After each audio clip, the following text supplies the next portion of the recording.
it's 4 or 5, sunrise set is coming up, and your solar array is providing power to your sound system, and it's quiet, and everyone knows that it's the future. It's inspired, it feels better, it sounds better. That's why you do it. That's why we do it.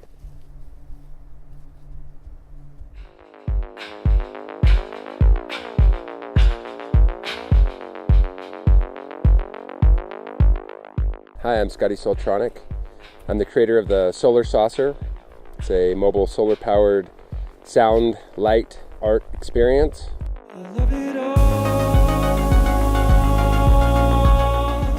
People are always excited to come up to the Solar Saucer. It's rare that someone comes up and is angry and wants us to go away. They run to the Solar Saucer with excitement. For a lot of people, myself included, solar represents the future. There's a lot of hope and inspiration. You know, I'm not necessarily saying that what we have isn't awesome. We have a lot of awesome technology. Petroleum, you know, back in the day, I'm sure people were running to an automobile that was running petroleum the same way they run to the Solar Saucer today.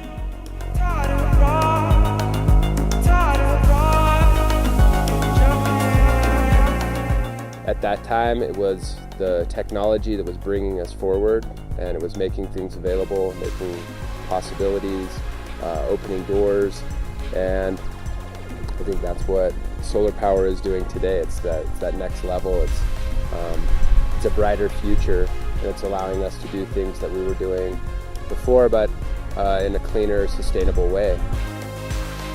Welding with the sun? Oh yeah! Welding with the sun. Solar welding. Happening right here, right now. So it'll be interesting to see people take that step and put solar on their roofs and become energy independent and step off the grid.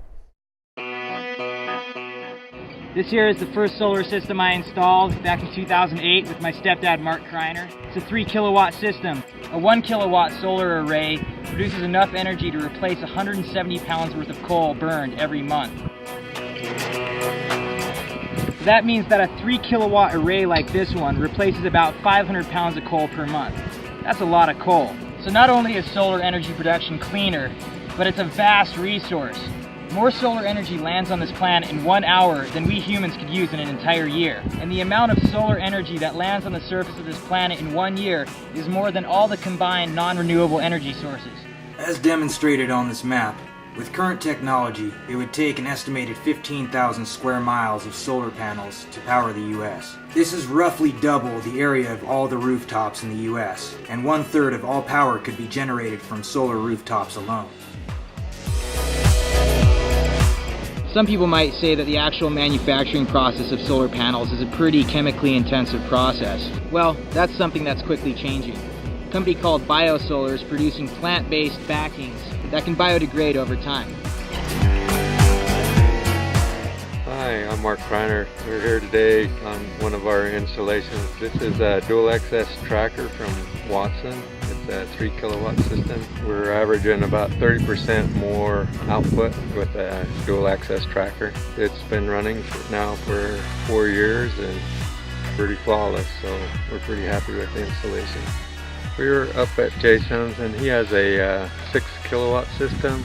That is the largest tracker that's installed in Idaho with just a single tracker. There's been a lot of development over the last 4 or 5 years in solar. The prices have come down. There's a lot of rebates, there's a lot of incentives, so it's a good time to buy solar.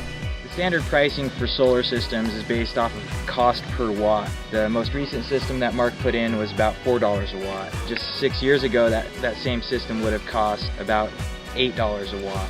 So the price is dropping pretty quickly, and it'll drop even quicker the more people that adapt the solar energy integration into their lifestyle. Well, the Solar Saucer and the solar systems that we have on our box truck and various solar arrays that we have are amazing because we're on the go, we're mobile, we're in remote places all the time. And there's a lot of freedom, and along with that freedom comes a certain confidence, you know, in yourself and what you're doing. Provide power anywhere we go. Feel safe when I'm with the solar saucer, as I know I'm always going to have lights and heat and music. And the cool thing about the solar saucer is when we're playing an event, you know, we don't generate the most power and we don't have the loudest sound system, but it seems like somehow we end up usually having the only sound system, because a lot of times the generators go out.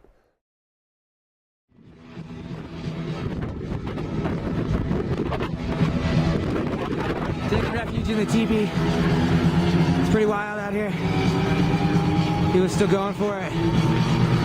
Tearing it up. I think this is Rocket Boy. Oh yeah, this is Rocket Boy going off right now. I better go give him some support. So. Rainstorms are going to knock the generators out. The windstorms are going to knock the generators out. And there's going to come a time when there's not going to be petroleum to put in the generator, and we're going to still be playing music at that time.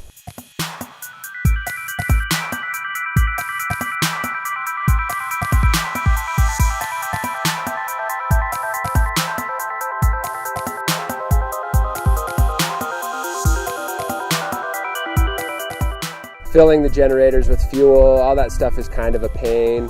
You know, you don't have the smell, you don't have the sound, you're not listening to that generator.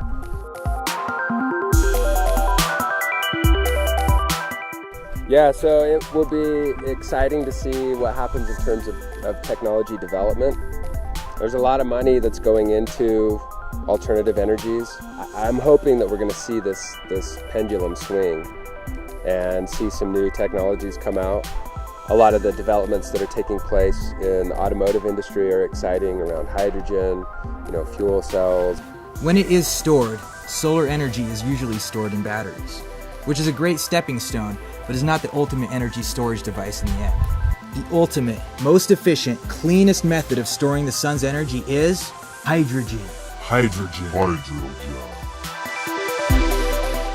Current solar hydrogen technology is already incredibly efficient and could someday practically be 100% efficient, producing zero waste and requiring zero input.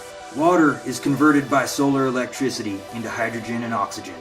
The hydrogen is stored in a tank and is non-combustible until it is recombined with oxygen. This process is called electrolysis. The hydrogen can either be used to power an internal combustion engine or a fuel cell. After recombining with oxygen in the engine, the only exhaust is water. I think our biggest opportunity is in reduction and efficiencies, making things more efficient, using less of what we're using, figuring out better ways to use what we're using. And you notice that I'm sitting here in a bamboo chair. I'm a proud user of Panda Poles. I use them whenever I ski.